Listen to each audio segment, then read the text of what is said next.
Hi, I'm Maria Cristina and I'm the Director of Studies here at Personal English.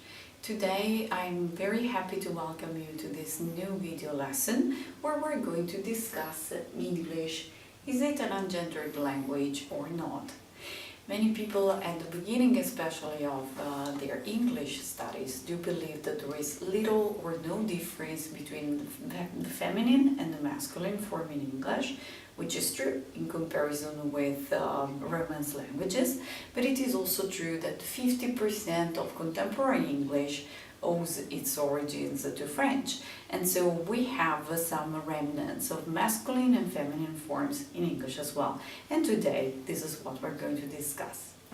Now, in the first place, some French-derived nouns which have different forms in the masculine and in the feminine form. First one is master. Master corresponds to owner. For example, the master of the house is the owner of the house. But at the very same time, a master is also someone who masters an art or skill particularly well. So much so that we talk about an artist by referring to him or her as a master precisely of the arts. Now, master is in the masculine form. The feminine equivalent is mistress.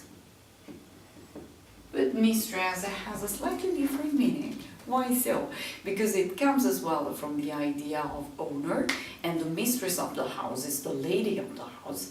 But in time, especially during the Middle Ages, it came to represent the idea of the lady as domina, the owner of the man's heart. And in time, it has become a synonym for lover, basically. So slight different connotations depending on the context where this is used. Then we have a host. A host is a person who invites guests to his or her house, and the feminine form is hostess, the lady who gives hospitality to people. Then we have prince, and this is relatively easy. That's princess, just like in French. Actor, again, a French-derived suffix, which is actress. And waiter, very similar with waitress. A yet further example is bartender or the barman. Tender means someone who tends to something, so who looks after or take care of something, in this case of the bar. And the equivalent is the barmaid.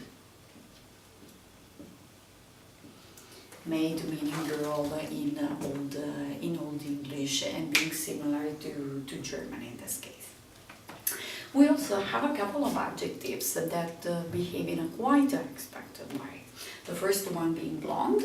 Now, if I say that Tom is blonde, I'm gonna spell it this way, and this is a masculine form.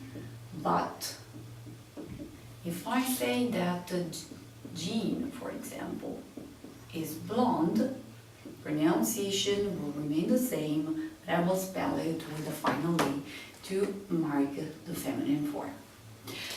Something similar happens with naive. Naive comes directly from French, and that's the masculine form. Tom is naive.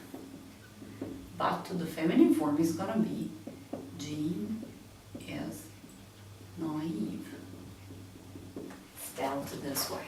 And finally, we have a few peculiar different cases. For example, a ship. You may think that referring to ships will entail the use of it. So it is very beautiful, but actually we refer to ships as if they were women, girls. So usually they bear feminine names, and we refer to a ship as she. She is in the harbor, for example.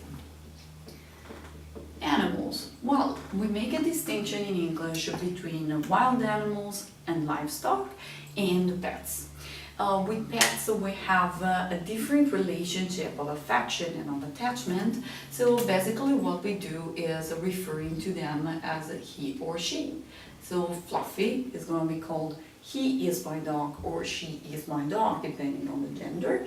When we talk about, I don't know, the behavior of zebras, for example, we will say it to refer to the animal. Neutral. Why? Because there is no emotional bond with this animal. And finally, a special case, which is referring to, let's say, neutral forms like anyone. Anyone applying for this position is requested to contact us via email. Now, in some languages, such as Italian, we refer back to a neutral noun of this kind, as if it was a he. But in English, we pay more attention to these gender issues. So in the past, we would write he/she, giving the options. Nowadays, we combine them in the plural form. So it's going to be they will also, referring of course to the two options, he or she. So, I hope mystery solved. English is a gendered language, even though to a lesser extent than Romance languages like Italian, Spanish or French are. Yet there is a trace of the French origins of English, and this trace is left especially in these tiny yet significant gender differences. See you next time with the next video lesson, and in the meantime take care and be well. Bye bye!